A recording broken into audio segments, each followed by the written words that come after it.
ಸ್ನೇಹಿತರೆ, ಈ ಸಂಚಿಕೆಯನ್ನು ವಿಡಿಯೋ ರೂಪದಲ್ಲಲ್ದಿರ ಒಂದು ಆಡಿಯೋ ರೂಪದಲ್ಲಿ ಅಂದರೆ ಒಂದು ಪಾಡ್ಕ್ಯಾಸ್ಟ್ ರೂಪದಲ್ಲಿ ತರುವ ಪ್ರಯತ್ನ ಮಾಡಿದ್ದಾನೆ. ನಿಮ್ಮ ಇಯರ್ಫೋನ್ಸ್ ಬಳಸಿ ಇದನ್ನು ಮೌನವಾಗಿ ಕೇಳುವ ಪ್ರಯತ್ನ ಮಾಡಿ. ಹಾಗೆ ಭಗವಾನ್ ರಮಣ ಮಹರ್ಷಿಗಳ ಜೀವನ ಚರಿತ್ರೆಯ ಮೊದಲನೇ ಭಾಗವನ್ನು ನೋಡದೇ ಇರೋರು ನಮ್ಮ ಡಿಸ್ಕ್ರಿಪ್ಷನ್ ಬಾಕ್ಸ್ನಲ್ಲಿ ಲಿಂಕ್ ಕೊಟ್ಟಿರ್ತಾನೆ. ಆ ಸಂಚಿಕೆಯನ್ನು ನೋಡಿ ಈ ಸಂಚಿಕೆಯನ್ನು ಮುಂದುವರಿಸುವ ಪ್ರಯತ್ನ ಮಾಡಿ. ಧನ್ಯವಾದ. ಧ್ಯಾನದಲ್ಲಿ ಕುಳಿತ ರಮಣರು 3 ದಿನ ಊಟನೇ ಮಾಡೋದಿಲ್ಲ. ಅಲ್ಲೇ ರಮಣರನ್ನು ನೋಡಿದ ಮೌನಿಸ್ವಾಮಿ ಎಂಬುವರು ದೇವಸ್ಥಾನದಲ್ಲಿ ಸೇವೆ ಮಾಡ್ತಿದ್ದ ಪಳನಿಸ್ವಾಮಿ ಅನ್ನೋರ್ನ ಕರೆದು ಹುಡುಗನಿಗೇನಾದ್ರೂ ಸ್ವಲ್ಪ ಆಹಾರ ಕೊಡು ಎಂದು ಸನ್ನೆ ಮಾಡಿ ತಿಳಿಸ್ತಾರೆ. ಪಳನಿಸ್ವಾಮಿ ತಂಗಳನ್ನಕ್ಕೆ ಸ್ವಲ್ಪ ಉಪ್ಪು ದುರಿಸ್ಕೊಂಡು ಬಂದು ರಮಣರಿಗೆ ತಂದು ಕೊಡ್ತಾನೆ. ಇದೇ ರಮಣರಿಗೆ ಆ ಅರುಣಾಚಲ ಶಿವ ಅನುಗ್ರಹಿಸಿದ ಪ್ರಥಮ ಭಿಕ್ಷೆ ಅಂತಾನೆ ಹೇಳಬೇಕು. ಇಲ್ಲಿಯವರೆಗೆ ರಮಣರ ಜೀವನದ ಒಂದು ಹಂತ, ಅದು ಭಗವದ್ ಅನ್ವೇಷಣೆಗೆ ಬಳಕೆ ಆಯಿತು. ಇನ್ನು ಮುಂದೆ ಎಲ್ಲವನ್ನು ತೊರೆದು ಆತ್ಮಾನುಭವದ ಆನಂದದಲ್ಲಿ ಲೀನವಾಗಿ ಉಳಿದು ಬಿಡುವ ಕಾಲ ಶುರುವಾಗಲಿದೆ. ರಮಣರಿಗೆ ದೇವಾಲಯದಲ್ಲಿ ಕೂತು ಧ್ಯಾನ ಮಾಡಲು ಸಾಕಷ್ಟು ಜಾಗ ಇದ್ರೂ ಅಲ್ಲಿಗೆ ಬರ್ತಿದ್ದ ಹುಡುಗರು ರಮಣರು ನಿಶ್ಚಲ ಪ್ರತಿಮೆಯಂತೆ ಕೂತಿರುವುದು ನೋಡಿ ಅದು ಅವರ ಸಹಜ ಸ್ಥಿತಿನ ಅಥವಾ ಕಾಪಾಟನ ಅಂತ ಪರೀಕ್ಷೆ ಮಾಡಲು ಅವರ ಮೇಲೆ ಸಣ್ಣ ಸಣ್ಣ ಇಟ್ಟಿಗೆ ತುಂಡುಗಳನ್ನ, ಕಲ್ಲನ್ನ, ಹೆಂಚಿನ ಚೂರುಗಳನ್ನ ಎಸೆತಿದ್ರು. ಈ ಹುಡುಗರ ಕುಚೇಷ್ಟೆಯಿಂದ ರಮಣರನ್ನು ಕಾಪಾಡೋದಕ್ಕೆ ಅರುಣಾಚಲದಲ್ಲೇ ಸಾಕಷ್ಟು ವರ್ಷಗಳಿಂದ ನೆಲೆಸಿದ್ದ ಶೇಷಾದ್ರಿ ಸ್ವಾಮಿ ಎಂಬ ಸನ್ಯಾಸಿಯೊಬ್ರು ಮುಂದಾಗ್ತಾರೆ. ಆದ್ರೂ ಅವರಿಂದ ಪೂರ್ತಿಯಾಗಿ ಇದನ್ನು ತಡೆಯಲು ಸಾಧ್ಯವಾಗ್ತಿರ್ಲಿಲ್ಲ. ದೇವಸ್ಥಾನಕ್ಕೆ ಬಂದ ಹಲವಾರು ಜನ ಸದಾ ತಪಸ್ನಲ್ಲೇ ಇರುವ ರಮಣರನ್ನು ನೋಡಿ ಬ್ರಾಹ್ಮಣ ಸ್ವಾಮಿ ಎಂದು ಕರೆಯಲು ಶುರು ಮಾಡ್ತಾರೆ. ಸ್ವಲ್ಪ ಕಾಲದ ನಂತರ ರಮಣರು ದೇವಾಲಯದ ಮುಂಭಾಗದಲ್ಲಿ ಪಾತಾಳಲಿಂಗಂ ಎಂಬ ಜಾಗ ಇದೆ. ಅದೊಂದು ನೆಲಮಾಳಿಗೆ. ಅಲ್ಲಿ ಕುಳಿತು ಗಾಢವಾದ ಧ್ಯಾನ ಮಾಡ್ತಿದ್ರು. ಆ ಪಾತಾಳಲಿಂಗ ಅನ್ನೋ ಜಾಗ ಹೇಗಿರುತ್ತೆ ಅಂದ್ರೆ ಅಲ್ಲಿ ಗಾಢವಾದ ಕತ್ಲು, ಹುಳ, ಹುಪ್ಪಟೆ, ಸೊಳ್ಳೆಗಳಿಂದ ಕೂಡಿರುತ್ತೆ. ಆ ಸ್ಥಳಕ್ಕೆ ಯಾರು ಹೋಗೋದೂ ಇಲ್ಲ. ಆದ್ರೆ ರಮಣರ ಮಾತ್ರ ಅಲ್ಲಿ ಕೂತು ಚಿನ್ಮಾತ್ರ ಸ್ವರೂಪದಲ್ಲಿ ಗಾಢ ಲೀನನಾಗಿ ಇಡೀ ದಿನ ಮೈಮರೆತು ದೇಹದ ಮೇಲೆ ಕಿಂಚಿತ್ತು ಪರಿವೇ ಇಲ್ಲದೆ ಧ್ಯಾನ ಮಗ್ನರಾಗ್ತಿದ್ರು. ಒಂದು ಸಂದರ್ಭದಲ್ಲಿ ಏನಾಗುತ್ತೆ ಅಂದ್ರೆ ಅವರು ಧ್ಯಾನದಲ್ಲಿದ್ದಾಗ ಅವರ ತೊಡೆ ಕೆಳಗಡೆ ಝರಿಗಳು, ಹುಳುಗಳು ಕಡಿದು ರಕ್ತ ಹರಿದು ಹೆಪ್ಪುಗಟ್ಟಿಬಿಟ್ಟಿರುತ್ತೆ. ಆದ್ರೂ ಧ್ಯಾನದಲ್ಲಿ ಮುಳುಗಿ ಹೋಗಿರ್ತಾರೆ ರಮಣರು. ಈ ವಿಷಯ ತಿಳಿದ ವೆಂಕಟಾಚಲ ಮೊದಲಿಯರ್ ಎಂಬ ವ್ಯಕ್ತಿ ರಮಣರನ್ನ ಅಲ್ಲಿಂದ ಎಬ್ಬಿಸಿ ಸುಬ್ರಹ್ಮಣ್ಯ ಸ್ವಾಮಿ ದೇವಾಲಯಕ್ಕೆ ಸ್ಥಳಾಂತರಿಸ್ತಾರೆ. ಅಲ್ಲಿ 2-3 ತಿಂಗಳಿರ್ತಾರೆ. ಅಲ್ಲೂ ಅಷ್ಟೇ, ಹೊರಜಗತ್ತಿನ ಯಾವುದೇ ಅರಿವಿಲ್ಲದೆ ಸದಾ ಸಮಾಧಿ ಸ್ಥಿತಿಯಲ್ಲೇ ಇರ್ತಿದ್ರು. ಉಪವಾಸ ಮಾಡಿ ದೇಹ ತೀರ ಸ್ವರ್ಗ ಹೋಗ್ತಿತ್ತು. ಅವ್ರ ಮೈ ಮೇಲೆ ಕೌಪಿನಾನೂ ಇರ್ತಿರ್ಲಿಲ್ಲ. ಮೌನಸ್ವಾಮಿ ಉಮಾಮೂರ್ತಿಗೆ ದಿನ ನೀರು, ಹಾಲು, ಬಾಳೆಹಣ್ಣು, ಅರಿಶಿನ, ಸಕ್ಕರೆಗಳಿಂದ ಅಭಿಷೇಕ ಮಾಡಿದ ದ್ರವ್ಯವನ್ನ ರಮಣರಿಗೆ ತಂದು 1 ಲೋಟ ಕೊಡ್ತಿದ್ರು. ಅದ್ ಹೇಗೆ ಇದ್ರು ಅದ್ರ ಮೇಲೆ ಧ್ಯಾಸನೇ ಇಲ್ಲದೆ ರಮಣರದನ್ನು ಕುಡಿದು ಬಿಡ್ತಿದ್ರು. ಇದನ್ನು ಗಮನಿಸಿದ ಒಬ್ಬ ಪೂಜಾರಿ ಶುದ್ಧ ಹಾಲನ್ನೇ ಕೊಡುವ ವ್ಯವಸ್ಥೆ ಮಾಡ್ತಾರೆ. ಸ್ವಲ್ಪ ದಿನಗಳ ನಂತರ ದೇವಾಲಯದ ತೋಟದಲ್ಲಿ ಇನ್ನೊಂದು ಸ್ವಲ್ಪ ದಿವಸ ಅಲ್ಲೇ ಉತ್ಸವ ಕಾಲದಲ್ಲಿ ಬಳಸುವ ವಾಹನಗಳು ನಿಲ್ಲಿಸುವ ಜಾಗದಲ್ಲಿ, ಅದಾದ್ಮೇಲೆ ಮಂಗೈ ಪಿಳ್ಳೆಯಾರ ದೇವಸ್ಥಾನದಲ್ಲಿ ರಮಣರನ್ನ ಇರಿಸಲಾಯಿತು. ತುಂಬಾ ದಿನಗಳು ಮೈ ಮೇಲೆ ಒಂದು ಕೌಪಿನಾನೂ ಇರ್ತಿರ್ಲಿಲ್ಲ. ಇದನ್ನು ಗಮನಿಸಿದ ಗುರುಕಳ್ ಎಂಬ ವೃದ್ಧರು ರಮಣರಿಗೆ ಬಲವಂತ ಮಾಡಿ ಒಂದು ತುಂಡು ಬಟ್ಟೆಯನ್ನು ಸೊಂಟಕ್ಕೆ ಸುತ್ತಾರೆ. ರಮಣರ ನಿಜವಾದ ಹೆಸರು ಅಲ್ಲಿ ಯಾರಿಗೂ ಗೊತ್ತಿರಲ್ಲ. ಅವರನ್ನು ಎಲ್ಲರೂ ಕರೀತಾ ಇದ್ದಿದ್ದು ಬ್ರಾಹ್ಮಣ ಸ್ವಾಮಿ ಅಂತಾನೆ. ಅರುಣಾಚಲದಲ್ಲಿ ಕಾರ್ತಿಕ ದೀಪೋತ್ಸವದ ಸಮಯದಲ್ಲಿ ಭಾರಿ ಉತ್ಸವ ನಡೆಯುತ್ತೆ. ಇದಕ್ಕೆ ಬಹಳ ಜನ ಭಕ್ತರು ಬರ್ತಾರೆ. ಬಂದ ಭಕ್ತರೆಲ್ಲ ಬಾಲ ಋಷಿಗಳಾದ ರಮಣರನ್ನ ನೋಡಿ ನಮಸ್ಕರಿಸ್ತಿದ್ರು. ರಮಣರ ತಪೋ ತೇಜಸ್ಸನ್ನು ನೋಡಿ ಹಲವಾರು ಮಂದಿ ಸ್ವಯಂ ಪ್ರೇರಿತರಾಗಿ ಅವರೇ ರಮಣರಿಗೆ ಸೇವೆ ಮಾಡೋದಕ್ಕೆ ಮುಂದಾಗ್ತಿದ್ರು. ಆದ್ರೆ ರಮಣರು ಮಾತ್ರ ಯಾರ ಹತ್ರನೂ ಒಂದು ಮಾತು ಮಾತಾಡ್ತಿರ್ಲಿಲ್ಲ. ಸದಾ ಮೌನವಾಗೇ ಇರ್ತಿದ್ರು. ಸ್ವಲ್ಪ ದಿನಗಳಾದ್ಮೇಲೆ ಅರುಣಮಲೈ ತಂಬೀರನ್ ಎಂಬ ವ್ಯಕ್ತಿ ರಮಣರ ತಪೋ ವರ್ಚಸ್ಸಿಂದ ಆಕರ್ಷಿತನಾಗ್ತಾನೆ. ರಮಣರು ದಾರಿ ಬದಿಯ ಮರದ ಆಶ್ರಯಕ್ಕಿಂತ ಹತ್ತಿರದಲ್ಲೇ ಇದ್ದ ಗುರುಮೂರ್ತಂ ದೇವಾಲಯದಲ್ಲಿ ಇರಲು ಪ್ರಾರ್ಥಿಸಿ ಒಪ್ಪಿಸ್ತಾನೆ. ಇಲ್ಲಿ ರಮಣರು 14 ತಿಂಗಳಿರ್ತಾರೆ.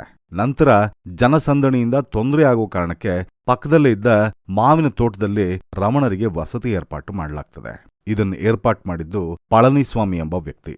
ಇಲ್ಲಿ ರಮಣರು ಪಳನಿಸ್ವಾಮಿ ತನಗೆಂದು ತಂದಿಟ್ಟುಕೊಂಡ ಅನೇಕ ಆಧ್ಯಾತ್ಮಿಕ ತತ್ವಗಳ ಗ್ರಂಥಗಳನ್ನು ಓದಿ ಅದರ ಸಾರವನ್ನು ಅವನಿಗೆ ಹೇಳ್ತಿರ್ತಾರೆ. ಮಾವಿನ ತೋಟದಲ್ಲಿರ್ಬೇಕಾದ್ರೆ ನೆಲ್ಲಿಯಪ್ಪ ಅಯ್ಯರ್, ರಮಣರ ಚಿಕ್ಕಪ್ಪ, ಅವರನ್ನು ಹುಡುಕೊಂಡು ಬರ್ತಾರೆ. ರಮಣರ ತಾಯಿಯ ಒತ್ತಡದಿಂದ ಹೇಗೋ ರಮಣರು ಇರುವ ಜಾಗವನ್ನು ತಿಳಿದುಕೊಂಡು ರಮಣರನ್ನು ಮತ್ತೆ ಊರು ಕರ್ಕೊಂಡು ಹೋಗೋ ಉದ್ದೇಶ ಇಟ್ಕೊಂಡು ಅಲ್ಲಿಗೆ ಬರ್ತಾರೆ ನೆಲ್ಲಿಯಪ್ಪ ಅಯ್ಯರ್ ಅವರು ಸುಮಾರು 5-6 ದಿವಸಗಳ ಕಾಲ ಅಲ್ಲೇ ಇದ್ದು ಎಷ್ಟೇ ಪ್ರಾಧೇಯ ಪಟ್ರು ಮನೆಗೆ ಹಿಂತಿರುಗಬೇಕಾದ್ರೆ ನಿನ್ನ ಸನ್ಯಾಸ ಜೀವನವನ್ನ ಮುಂದುವರಿಸು ಅಂತ ಹೇಳಿ ಕೇಳಿಕೊಂಡ್ರು ರಮಣರು ಮಾತ್ರ ಯಾವುದೇ ಪ್ರತಿಕ್ರಿಯೆ ನೀಡುವುದಿಲ್ಲ. ನೆಲ್ಲಿಯಪ್ಪ ಅಯ್ಯರವರು ಹತಾಶೆಯಿಂದಾನೇ ಹಿಂತಿರುಗಬೇಕಾಗ್ತದೆ. ಊರಿಗೆ ಹೋಗಿ ನಡೆದ ವಿಷಯನೆಲ್ಲ ರಮಣರ ತಾಯಿಯವರಾದ ಅಳಘಮ್ಮ ಅವರಿಗೆ ವಿವರವಾಗಿ ಹೇಳ್ತಾರೆ. ಇಷ್ಟರಲ್ಲಿ ರಮಣರು ಅರುಣಾಚಲದ ಪಾವಳಕುಂಡ್ರು ಎಂಬ ಜಾಗದಲ್ಲಿ ಹೋಗಿ ಅಲ್ಲಿಯ ದೇವಸ್ಥಾನದಲ್ಲಿ ಇಳ್ಕೊಂತಾರೆ. ರಮಣರ ತಾಯಿ ಅಳಘಮ್ಮ ಅವರು ಮಗನನ್ನು ನೋಡಲು ಆ ಪಾವಳಕುಂಡ್ರು ದೇವಾಲಯಕ್ಕೆ ಅವರ ಹಿರಿಯ ಮಗನಾದ ನಾಗಸ್ವಾಮಿ ಜೊತೆಲಿ ಬರ್ತಾರೆ. ಸರಿಯಾದ ಆಹಾರ ಇಲ್ಲದೆ ಸೊರಗಿ ಹೋದ ದೇಹ, ಝಡೆಗಟ್ಟಿದ ಕೂದಲು, ರಮಣರ ಪರಿಸ್ಥಿತಿ ನೋಡಿ ತಾಯಿಯ ಹೃದಯ ಕಿವುಚದಂತಾಗುತ್ತೆ. ಅಳಘಮ್ಮ ಅವರು ಇನ್ನಿಲ್ಲದೆ ಮನೆಗೆ ಹಿಂತಿರುಗಬೇಕಾಗಿ ಗೊಳೋ ಎಂದು ಅಳಲು ಶುರು ಮಾಡ್ತಾರೆ. ಕೆಲವು ಸಲ ಬೈತಾರೆ ಕೂಡ. ಆದರೆ ರಮಣರ ಕಿವಿಗೆ ಇದ್ಯಾವುದೂ ಬೀಳೋದಿಲ್ಲ. ತಾಯಿಯ ಒತ್ತಡ ಹೆಚ್ಚಾಗ್ತಿದ್ದಂತೆ ಅಲ್ಲಿಂದ ಎದ್ದು ಹೊರಟೋಗ್ತಿರ್ತಾರೆ ರಮಣರು. ಒಂದು ದಿನ ಇದ್ದ ಭಕ್ತರೆದುರಿಗೆ ತಮ್ಮ ನೋವನ್ನು ತೋಡಿಕೊಂಡು ಅವರಾದರೂ ತಮ್ಮ ಮಗನಿಗೆ ಹೇಳಬೇಕಾಗಿ ವಿನಂತಿ ಮಾಡ್ಕೊಂತಾರೆ. ಅಲ್ಲಿದ್ದ ಒಬ್ಬ ವ್ಯಕ್ತಿ ರಮಣರಿಗೆ ಹೇಳ್ತಾನೆ, ನಿಮ್ಮ ತಾಯಿ ಗೋಳಾಡಿ ಪ್ರಾರ್ಥಿಸ್ತಿದ್ದಾರೆ, ತಾವೇನಾದ್ರೂ ಉತ್ತರವನ್ನು ಬರೆದಾದ್ರೂ ತಿಳಿಸ್ಬೋದಲ್ವಾ ಅಂತ ಹೇಳ್ತಾರೆ. ರಮಣರಿಗೆ ಇದು ಸರಿ ಅನ್ಸಿ ಹೀಗ್ ಬರೀತಾರೆ. ಅವರವರ ಪ್ರಾರಬ್ಧ ಕರ್ಮಕ್ಕೆ ಅನುಸಾರವಾಗಿ ಜಗನ್ನಿಯಾಮಕನು ಜೀವಿಗಳ ಅದೃಷ್ಟವನ್ನು ನಿಯಂತ್ರಿಸುತ್ತಾನೆ. ಯಾವುದು ಅಸಂಭವವೋ ಅದನ್ನು ಮಾಡಲು ಎಷ್ಟೇ ಪ್ರಯತ್ನ ಪಟ್ಟರೂ ಅದು ಫಲಿಸುವುದಿಲ್ಲ. ಯಾವುದು ನಡೆಯಲೇಬೇಕೋ ಅದನ್ನು ಯಾರು ಏನೇ ಮಾಡಿದರೂ ತಪ್ಪಿಸಲು ಸಾಧ್ಯವಿಲ್ಲ. ಇದು ಖಂಡಿತ. ಆದ್ದರಿಂದ ಅತ್ಯುತ್ತಮವಾದ ದಾರಿಯೆಂದರೆ ಸುಮ್ಮನಿರುವುದೇ ಆಗಿರುತ್ತದೆ ಎಂದು ಬರೀತಾರೆ. ಪ್ರಾಯಶಃ ಈ ಪದಗಳೇ ರಮಣರ ಮೊಟ್ಟ ಮೊದಲ ಉಪನ್ಯಾಸ ಅಂತಾನೆ ಹೇಳಬಹುದು. ಪುತ್ರನ ಮಾತುಗಳಿಗೆ ಭಾರವಾದ ಹೃದಯದಿಂದ ತಮ್ಮ ಊರಿಗೆ ಹಿಂತಿರುಗಬೇಕಾಗುತ್ತದೆ ಅಳಘಮ್ಮ ಅವರು. ಇಂಥ ಉಗ್ರ ದೀಕ್ಷೆಯಲ್ಲಿದ್ದ ರಮಣರು ಯಾವಾಗಲೂ 1-2 ಮಾತುಗಳನ್ನ ತಮ್ಮ ಆಪ್ತ ಸೇವಕನಾದ ಪಳನಿಸ್ವಾಮಿ ಹತ್ರ ಮಾತ್ರ ಮಾತಾಡ್ತಿದ್ರು ಬಿಟ್ರೆ ಇನ್ಯಾವಾಗಲೂ ಮೌನವಾಗಿರಲು ಇಷ್ಟಪಡ್ತಿದ್ರು. ಇದಾದ ನಂತರ ಪಾವಳಕುಂಡ್ರು ದೇವಾಲಯವನ್ನು ಬಿಟ್ಟು ಅರುಣಾಚಲದ ಬೆಟ್ಟದ ಮೇಲಿರುವ ಸ್ವಾಮಿ ವಿರೂಪಾಕ್ಷ ಗುಹೆಯಲ್ಲಿರಲು ಪ್ರಾರಂಭಿಸ್ತಾರೆ. ರಮಣರು ಸಹಜವಾಗಿ ಆತ್ಮನಿಷ್ಠೆಯಲ್ಲಿರ್ತಿದ್ರು. ಅವರನ್ನು ನೋಡಿದ ಹಲವಾರು ಮಂದಿ ಅವರ ತಪಸ್ಸಿನಲ್ಲಿದ್ದಾರೆ ಎಂದು ಭಾವಿಸ್ತಿದ್ರು. ಕಾಲಕ್ರಮೇಣ ಭಕ್ತರ ಸಂಖ್ಯೆ ಜಾಸ್ತಿಯಾಗಲು ಪ್ರಾರಂಭ ಆಗುತ್ತೆ. ತುಂಬಾ ಜನ ಅನೇಕ ಸಮಸ್ಯೆಗಳಿಂದ ಬರ್ತಿದ್ರು. ಬ್ರಾಹ್ಮಣ ಸ್ವಾಮಿ ಹತ್ರ ಶಾಂತಿಯನ್ನರಸಿ ಕಾಯ್ತಿದ್ರು. ಮತ್ತೆ ಕೆಲವರು ತತ್ವಜ್ಞಾನ ತಿಳಿಯುವ ಜಿಜ್ಞಾಸೆಯಿಂದ ಬರ್ತಿದ್ರು. ರಮಣರ ಮೌನ ಸನ್ನಿಧಿಯಲ್ಲಿ ಎಲ್ರಿಗೂ ಶಾಂತಿ ಸಿಕ್ತಿತ್ತು. ಅವರ ಸಮಸ್ಯೆಗಳಿಗೆ ಉತ್ತರ ಅವರವರಿಗೆ ಸ್ಫುರಿಸುತ್ತಿತ್ತು. ಆಧ್ಯಾತ್ಮಿಕ ಸಂಶಯಗಳಿಗೆ ಉತ್ತರ ಸಿಕ್ತಿತ್ತು. ವಿರೂಪಾಕ್ಷ ಗುಹೆಯಲ್ಲೂ ಭಕ್ತರ ಸಂಖ್ಯೆ ಜಾಸ್ತಿಯಾಗಲು ಶುರುವಾಗುತ್ತೆ. ಅವರಲ್ಲಿ ಒಬ್ಬರು ಎಚ್ಚಮ್ಮಾಳ್. ಎಚ್ಚಮ್ಮಾಳ್ ರಮಣರ ಪರಮ ಭಕ್ತೆ. ಎಚ್ಚಮ್ಮಾಳ್ ನಿಜವಾದ ಹೆಸರು ಲಕ್ಷ್ಮೀ ಅಮ್ಮಾಳ್. ಆದ್ರೆ ಅದು ಜನರ ಬಾಯಲ್ಲಿ ಎಚ್ಚಮ್ಮಾಳ್ ಆಗಿತ್ತು. ತನ್ನ 25ನೇ ಪ್ರಾಯಕ್ಕೆ ತನ್ನ ಗಂಡ, ಒಬ್ಬನೇ ಮಗ, ಒಬ್ಬಳೇ ಮಗಳು, ಮೂವರನ್ನು ಕಳೆದುಕೊಂಡು ಅಪಾರ ಸಂಕಟಕ್ಕೆ ಗುರಿಯಾಗಿದ್ಲು. ಇಡೀ ಸಂಸಾರದೊಂದಿಗೆ ಸಂತೋಷವಾಗಿ ಸಂಭ್ರಮದಿಂದ ಬಾಳಿ ಬದುಕಿದ ಜಾಗದಲ್ಲಿ ಆಕೆಗೆ ಇರೋಕೆ ಸಾಧ್ಯವಾಗುವುದಿಲ್ಲ. ಸಾಧು ಸಂತರ ಸೇವೆಯಿಂದಾದರೂ ತನಗಾದ ದುಃಖ ಶಮನವಾಗುತ್ತದೆ ಎಂದು ಭಾವಿಸಿ ಗೋಕರ್ಣದಿಂದ ಹಿಡಿದು ಉತ್ತರದ ಅನೇಕ ಸಾಧು ಸಂತರು, ಯೋಗಿಗಳ ದರ್ಶನ ಮಾಡಿ ಸೇವೆ ಮಾಡ್ತಿದ್ರಾಕೆ. ಆದ್ರೆ ಯಾಕೋ ಆಕೆಯ ಮಾನಸಿಕ ಸಂಘರ್ಷಣೆ ತೀರ್ಲಿಲ್ಲ. ಈ ವೇಳೆ ಯಾರೋ ತನ್ನ ಹಿತೈಷಿಗಳು ಭಗವಾನ್ ರಮಣ ಮಹರ್ಷಿಗಳ ಬಗ್ಗೆ ಹೇಳ್ತಾರೆ. ತಕ್ಷಣ ತಿರುವಣ್ಣಾಮಲೆಗೆ ಬಂದು ಬೆಟ್ಟ ಹತ್ತಿ ರಮಣರ ದರ್ಶನ ಪಡಿತಾರೆ. ಭಗವಾನ್ರ ಎದುರು ಸುಮಾರು 1 ಗಂಟೆ ಹೊತ್ತು ಮೌನವಾಗಿ ಸುಮ್ಮನೆ ನಿಂತಿರ್ತಾರೆ. ಏನು ಮಾತಾಡುವ, ಏನನ್ನು ಹೇಳುವ ಅವಶ್ಯಕತೆನೇ ಬರೋದಿಲ್ಲ. ಯಾಕೆಂದ್ರೆ ಪ್ರಕಾಶಿಸುತ್ತಿದ್ದ ಭಗವಾನ್ರ ನೇತ್ರಗಳಿಂದ ಹೊಮ್ಮುತ್ತಿದ್ದ ಕೃಪಾ ಭಾವದಿಂದ ಧಗಧಗ ಅಂತ ಉರಿಯುತ್ತಿದ್ದ ತನ್ನ ಮಾನಸಿಕ ಸಂಘರ್ಷಣೆ ಕ್ರಮೇಣ ಶಾಂತವಾಗಿ ಹೋಯಿತು. ಬೆಟ್ಟದಿಂದ ಇಳಿದು ಬರಲು ಎಚ್ಚಮ್ಮಾಳ್ಗೆ ಮನಸ್ಸೇ ಆಗುವುದಿಲ್ಲ. ಹಗುರವಾದ ಹೃದಯದಿಂದ ಬೆಟ್ಟದಿಂದ ಕೆಳಗೆ ಇಳಿದು ಬಂದ ಎಚ್ಚಮ್ಮಾಳ್ ತನ್ನ ಊರಿಗೆ ಮತ್ತೆ ಹಿಂತಿರುಗಲೇ ಇಲ್ಲ. ಎಚ್ಚಮ್ಮಾಳ್ ಅವರ ತಂದೆ ಹಾಗೂ ಸಹೋದರ ಮಾಡಿದ ಸಹಾಯದಿಂದ ತಿರುವಣ್ಣಾಮಲೆಯಲ್ಲೇ ಬೆಟ್ಟದ ಕೆಳಗೆ ಒಂದು ಚಿಕ್ಕ ಮನೆಯನ್ನು ಕೊಂಡು ಅಲ್ಲಿಂದ ಜೀವನ ಪರ್ಯಂತ ರಮಣರ ಸೇವೆಯಲ್ಲೇ ನಿಮಗ್ನರಾಗ್ತಾರೆ. ನಿತ್ಯ ರಮಣರಿಗೆ ಆಹಾರ ಮಾಡುವ ಜವಾಬ್ದಾರಿಯನ್ನು ತಗೋತಾರೆ. 1907ನೇ ಇಸ್ವಿಯಲ್ಲಿ ರಮಣರು ವಿರೂಪಾಕ್ಷ ಗುಹೆಯಲ್ಲಿ ಇರಬೇಕಾದ್ರೆ ಸಂಸ್ಕೃತದ ಉದ್ದಂಡ ಪಂಡಿತರಾದ ಗಣಪತಿ ಶಾಸ್ತ್ರಿಗಳು ತಿರುವಣ್ಣಾಮಲೆಗೆ ಬರ್ತಾರೆ. ಇವರಿಗಾಗ್ಲೇ ಕಾವ್ಯಕಂಠ ಅನ್ನೋ ಬಿರುದು ಇರುತ್ತೆ. ಎಲ್ಲರೂ ಅವರನ್ನು ಕಾವ್ಯಕಂಠ ಗಣಪತಿ ಮುನಿ ಅಂತ ಕರೀತಿರ್ತಾರೆ. ಇವರು ಮಹಾನ್ ತಪೋಶಕ್ತಿ ಉಳ್ಳವರು. ದಿನನಿತ್ಯ ಮಂತ್ರ ಸಾಧನೆಯನ್ನು ಮಾಡ್ತಿರ್ತಾರೆ. ಇಂಥ ಗಣಪತಿ ಮುನಿಗಳು ರಮಣರಿರುವ ವಿರೂಪಾಕ್ಷ ಗುಹೆಗೆ ಬಂದು ಅವರ ಮುಂದೆ ಸಾಷ್ಟಾಂಗ ನಮಸ್ಕಾರ ಮಾಡಿ ಗದ್ಗದಿತವಾದ ಧ್ವನಿಯಿಂದ ಕೇಳ್ತಾರೆ, ಸ್ವಾಮಿ, ಓದಬೇಕಾದ್ದೆಲ್ಲ ಓದ್ದೆ, ವೇದಾಂತ ಶಾಸ್ತ್ರಗಳನ್ನು ಅಧ್ಯಯನ ಮಾಡಿದೆ, ಎಷ್ಟೋ ಮಂತ್ರ ಜಪ ಮಾಡಿದೆ, ಆದ್ರೆ ಈಗಿನವರೆಗೂ ನನಗೆ ತಪಸ್ಸು ಅಂದ್ರೆ ಏನು ಅಂತ ತಿಳಿತಿಲ್ಲ, ದಯವಿಟ್ಟು ತಿಳಿಸ್ಕೊಡಿ ಅಂತ ಕೇಳ್ತಾರೆ. ಆಗ ರಮಣ ಮಹರ್ಷಿಗಳು ಒಂದು 15 ನಿಮಿಷ ಮೌನವಾಗಿರ್ತಾರೆ. ಎಷ್ಟೋ ದಿನ ಅವರು ಮೌನವಾಗಿದ್ದ ನಂತರ ಈಗ ಮೊದಲನೇ ಬಾರಿ ಮಾತನಾಡಕ್ಕೆ ಹೊರಟಿರ್ತಾರೆ. ನಂತರ ರಮಣರು ಸ್ಥಿರ ದೃಷ್ಟಿಯಿಂದ ಗಣಪತಿ ಮುನಿಗಳನ್ನು ನೋಡ್ತಾ ನಿಧಾನವಾಗಿ ಹೀಗೆ ಹೇಳ್ತಾರೆ, ನಾನು ಅನ್ನೋ ಭಾವನೆ ಎಲ್ಲಿಂದ ಬರ್ತಿದೆ ಎಂದು ಗಮನಿಸಿದರೆ ಮನಸ್ಸು ಅಲ್ಲೇ ಲೀನವಾಗ್ತದೆ. ಅದೇ ತಪಸ್ಸು. ಮಂತ್ರ ಜಪ ಮಾಡಬೇಕಾದ್ರೆ ಮಂತ್ರ ನಾದ ಎಲ್ಲಿಂದ ಬರ್ತಿದೆ ಎಂದು ಗಮನಿಸಿದರೆ ಮನಸ್ಸು ಅಲ್ಲೇ ಲೀನವಾಗ್ತದೆ. ಅದೇ ತಪಸ್ಸು. ಗಣಪತಿ ಮುನಿಗಳಿಗೆ ಈ ಮಾತುಗಳು ಕೇಳಿದ ಮೇಲೆ ಎಲ್ಲ ಸಂದೇಹಗಳು ತೀರಿಹೋಯ್ತು. ರಮಣರ ಬೋಧನೆಯಿಂದ ಅಮೃತ ಕುಡಿದಷ್ಟು ಸಂತೋಷವಾಗತ್ತೆ ಅವ್ರಿಗೆ. ಅಲ್ಲಿಂದ ಎಲ್ರೂ ಬ್ರಾಹ್ಮಣ ಸ್ವಾಮಿ ಎಂದು ಕರೀತಿದ್ದ ರಮಣರನ್ನ ಭಗವಾನ್ ರಮಣ ಮಹರ್ಷಿ ಎಂದು ಕರೆಯಲು ತಮ್ಮ ಶಿಷ್ಯಗಣಕ್ಕೆ ಆಜ್ಞಾಪಿಸ್ತಾರೆ. ರಮಣರ ಇದೇ ಹೆಸರು ಜಗದ್ವಿಖ್ಯಾತಿಯೂ ಆಯಿತು. ರಮಣ ಮಹರ್ಷಿಗಳ ಬೋಧನೆಗಳನ್ನು ಕಾವ್ಯಕಂಠ ಗಣಪತಿ ಮುನಿಗಳು ರಮಣಗೀತ ಅನ್ನೋ ಪುಸ್ತಕ ರೂಪದಲ್ಲಿ ಬರೆದಿದ್ದಾರೆ. ಹೀಗೆ ಸ್ವಲ್ಪ ಸಮಯವಾದ್ಮೇಲೆ ಅಳಘಮ್ಮಾಳ್ ಹಿರಿಯ ಮಗ ಅಂದ್ರೆ ರಮಣರ ಅಣ್ಣ ನಾಗಸ್ವಾಮಿ ವಿಧಿವಶರಾಗ್ತಾರೆ. ಆಗ ಅಳಘಮ್ಮಾಳ್ ಅವರಿಗೆ ಆಧಾರವಿಲ್ಲದೆ ಆಗತ್ತೆ. ಅಳಘಮ್ಮಾಳ್ ಮತ್ತು ಮಹರ್ಷಿಗಳ ಇತರ ಬಂಧುಗಳು ಆಗಾಗ ಬಂದು ರಮಣರನ್ನು ನೋಡಿ ಹೋಗ್ತಿರ್ತಾರೆ. ಹೀಗೆ ಕಾಶಿ ಯಾತ್ರೆ ಮುಗಿಸಿ ನಂತರ ತಿರುಪತಿ ಯಾತ್ರೆಯನ್ನು ಮುಗಿಸಿ 1914ರಲ್ಲಿ ಅಳಘಮ್ಮಾಳ್ ತಿರುವಣ್ಣಾಮಲೆಗೆ ಬರ್ತಾರೆ. ನಂತರ 1917ರಲ್ಲಿ ಅಳಘಮ್ಮಾಳ್ ಅವರ ಚಿಕ್ಕ ಮಗನಾದ ನಾಗಸುಂದರಂ ಕೂಡ ಬಂದು ರಮಣರ ಸೇವೆಯಲ್ಲೇ ನಿರತರಾಗ್ತಾರೆ. ಅಳಘಮ್ಮಾಳ್ ಆಶ್ರಮಕ್ಕೆ ಬಂದ ಕೂಡಲೇ ತೀವ್ರವಾದ ಟೈಫಾಯ್ಡ್ ಜ್ವರ ಅವರನ್ನು ಕಾಡುತ್ತದೆ. ಸುಮಾರು 3 ರಿಂದ 4 ವಾರಗಳು ರಮಣರೇ ಅವರ ತಾಯಿಯ ಶುಶ್ರೂಷೆ ಮಾಡ್ತಾರೆ. ಜ್ವರ ತೀವ್ರ ರೂಪಕ್ಕೆ ಹೋದಾಗ ರಮಣರು ಅರುಣಾಚಲನಲ್ಲಿ ಪ್ರಾರ್ಥಿಸ್ತಾರೆ. ನಂತರ ಆ ಅರುಣಾಚಲನ ಅನುಗ್ರಹದಿಂದ ಆರೋಗ್ಯ ಸ್ಥಿರವಾಗ್ತದೆ. ನಂತರ ಅಳಘಮ್ಮಾಳ್ ಅವರು ತಮ್ಮ ಶೇಷ ಜೀವನವನ್ನು ಆಶ್ರಮದಲ್ಲೇ ಕಳೆಯಲು ನಿಶ್ಚಯಿಸ್ತಾರೆ. ಆದರೆ ಇದಕ್ಕೆ ರಮಣರು ಒಪ್ತಾರೋ ಇಲ್ವೋ ಎಂಬ ಸಂಶಯ ಅವ್ರಿಗಿರುತ್ತೆ. ಹೆತ್ತ ತಾಯಿ ಅಲ್ವೇ, ಹೇಗೋ ರಮಣರು ಒಪ್ಪಿಗೆ ಸೂಚಿಸ್ತಾರೆ. ಆದರೆ ಅಳಘಮ್ಮಾಳ್ ಅವರಿಗೆ ಲೌಕಿಕ ಕಾಂಕ್ಷೆಗಳು ಬಿಟ್ಟು ಸಂಪೂರ್ಣವಾಗಿ ಆಧ್ಯಾತ್ಮಿಕ ಜೀವನದತ್ತ ನಡೆಸಲು ರಮಣರು ಬಹಳನೇ ಪರೀಕ್ಷೆ ಮಾಡ್ತಾರೆ. ಕೆಲವು ಸಮಯವಾದ ನಂತರ ಅಳಘಮ್ಮಾಳ್ ಅವರು ಆಶ್ರಮದ ಅಡುಗೆ ಕೆಲಸದಲ್ಲಿ ನಿಮಗ್ನಳಾಗ್ತಾರೆ. ರಮಣರ ತಮ್ಮ ನಾಗಸುಂದರಂ ವೈರಾಗ್ಯದಿಂದ ಕಾಷಾಯಾಂಬರಗಳನ್ನು ಧರಿಸಿ ನಿರಂಜನಾನಂದ ಸ್ವಾಮಿ ಎಂಬ ಹೆಸರನ್ನು ಸ್ವೀಕರಿಸಿ ಆಶ್ರಮದ ನಿರ್ವಹಣಾ ಜವಾಬ್ದಾರಿಯನ್ನು ತೆಗೆದುಕೊಳ್ತಾರೆ. ಇವರನ್ನು ಆಶ್ರಮ ವಾಸಿಗಳೆಲ್ಲ ಚಿನ್ನಸ್ವಾಮಿ ಎಂದು ಕರೀತಿದ್ರು. ವಿರೂಪಾಕ್ಷ ಗುಹೆಯಿಂದ ರಮಣ ಮಹರ್ಷಿಗಳು 1916ರಲ್ಲಿ ಸ್ಕಂದಾಶ್ರಮಕ್ಕೆ ಬರ್ತಾರೆ.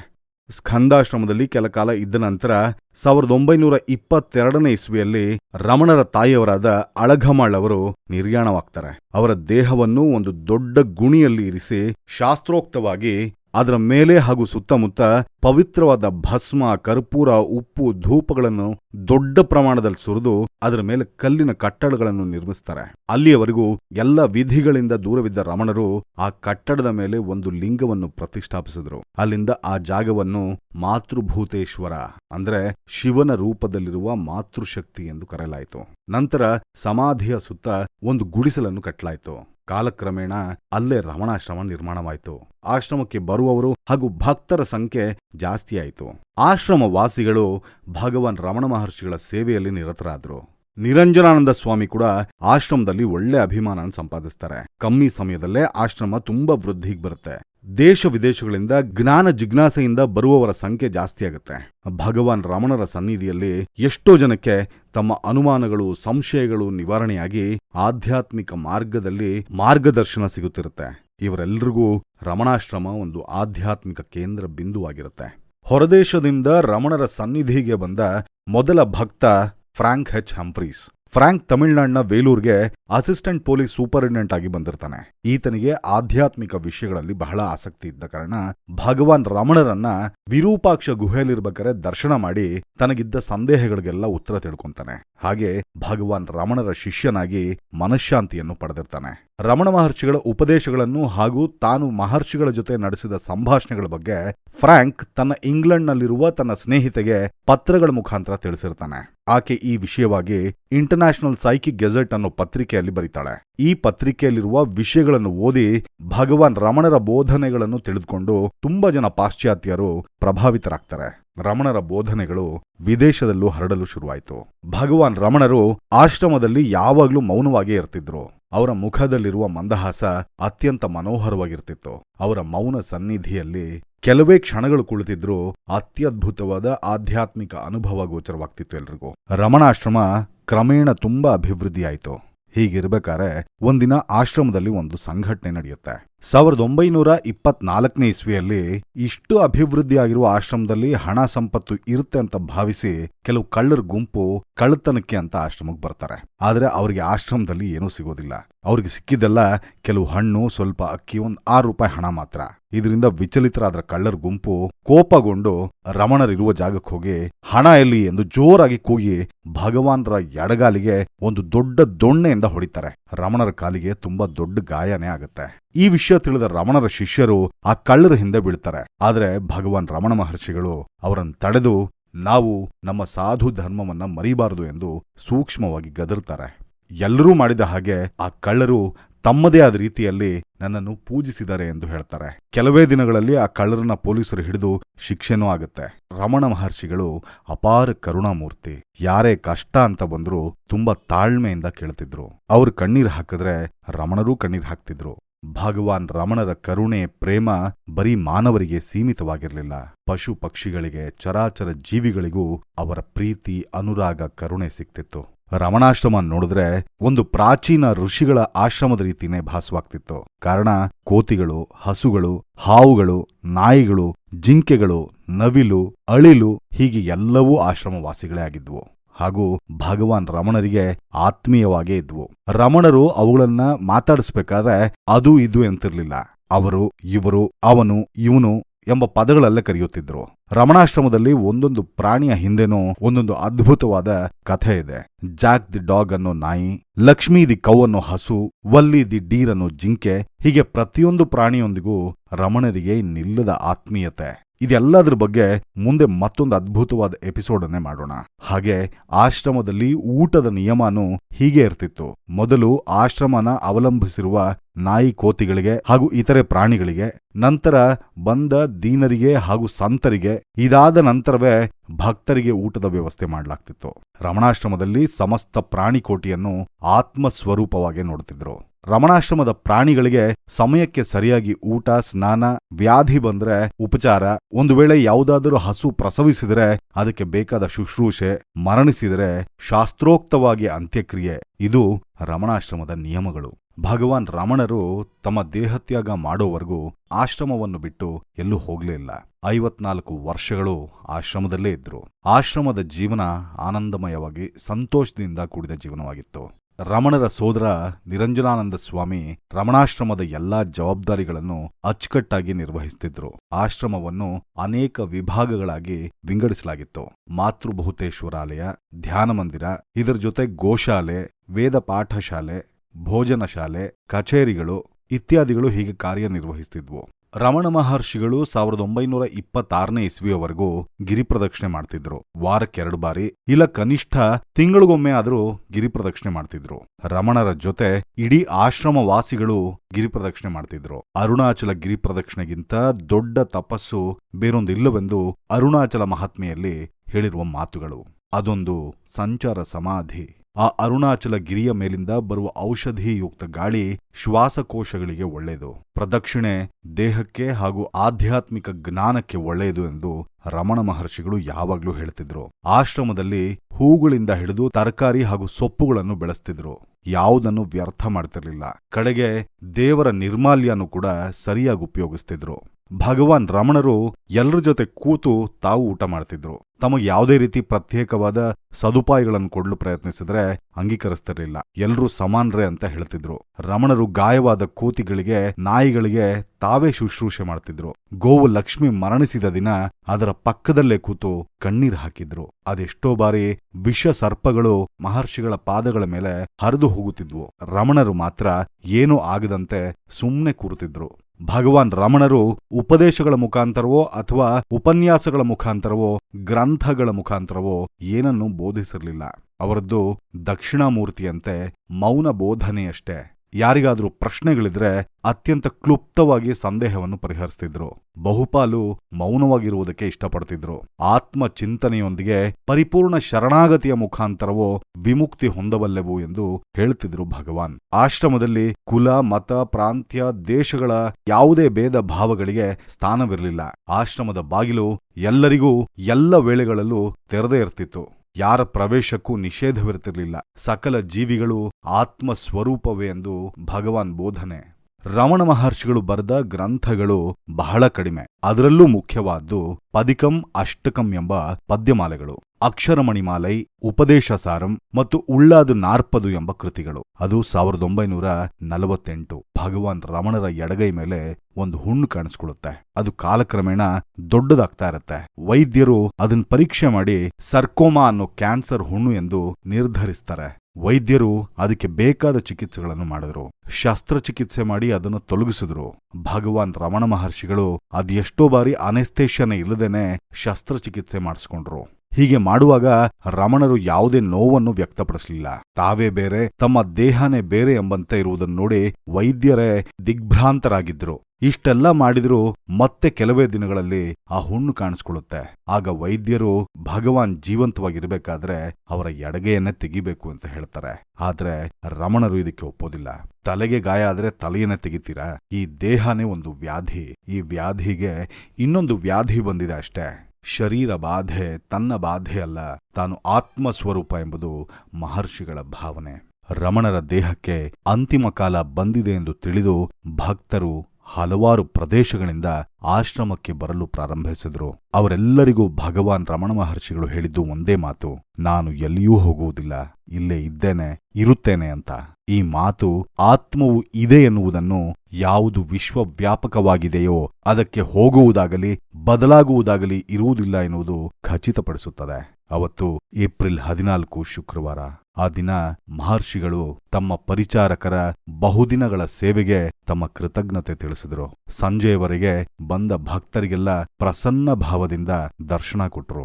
ಆಶ್ರಮದ ನವಿಲುಗಳು ಕೂಗತೊಡಗಿದವು. ಆಚೆ ನೆಲೆಸಿದ್ದ ಭಕ್ತ ಸಮುದಾಯ ಅರುಣಾಚಲ ಶಿವ ಗೀತೆಯನ್ನು ಹಾಡಲಾರಂಭಿಸಿತು. ಅದನ್ನು ಕೇಳಿದ ಭಗವಾನ್ ಕಣ್ಣುಗಳಿಂದ ಆನಂದಾಶ್ರುಗಳು ಜಾರಿದವು.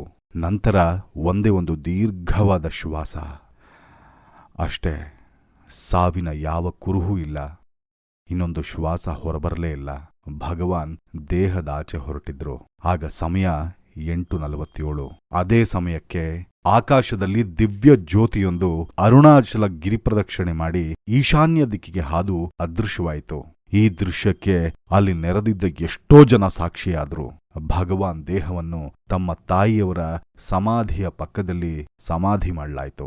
ಸಮಾಧಿಯ ಮೇಲೊಂದು ಲಿಂಗವನ್ನು ಪ್ರತಿಷ್ಠಾಪಿಸಿ ಅದನ್ನು ಶ್ರೀರಮಣೇಶ್ವರ ಮನೋಲಿಂಗವಾಗಿ ಭಕ್ತರು ಇಂದೂ ಪೂಜಿಸುತ್ತಿದ್ದಾರೆ. ಸ್ನೇಹಿತರೆ, ಕಡೆಗೊಂದು ಮಾತು: ರಮಣ ಮಹರ್ಷಿಗಳ ಉಪದೇಶ ಎಷ್ಟು ಸತ್ವಯುತವಾದ್ದೋ ಅಷ್ಟೇ ಸರಳವಾದ್ದು, ಸಂಕ್ಷಿಪ್ತವಾದದ್ದು. ಪರಮಾತ್ಮ, ಜಗತ್ತು, ಆಧ್ಯಾತ್ಮ ಎಂಬ ವಿಷಯಗಳನ್ನು ತಿಳಿಯಲು ಬರುತ್ತಿದ್ದವರಿಗೆ ಅವರು ಹೇಳುತ್ತಿದ್ದದ್ದು ಒಂದೇ ಒಂದು ಮಾತು: ಮೊದಲು ನಾನು ಯಾರು ಎಂದು ಧ್ಯಾನಿಸಿ ಅರಿಯಿರಿ. ಅದು ತಿಳಿದಾಗ ಉಳಿದೆಲ್ಲವೂ ತಾವಾಗಿಯೇ ನಿಮ್ಮ ಅರಿವಿನಲ್ಲಿ ಪ್ರಕಾಶಗೊಳ್ಳುತ್ತವೆ ಎಂದು.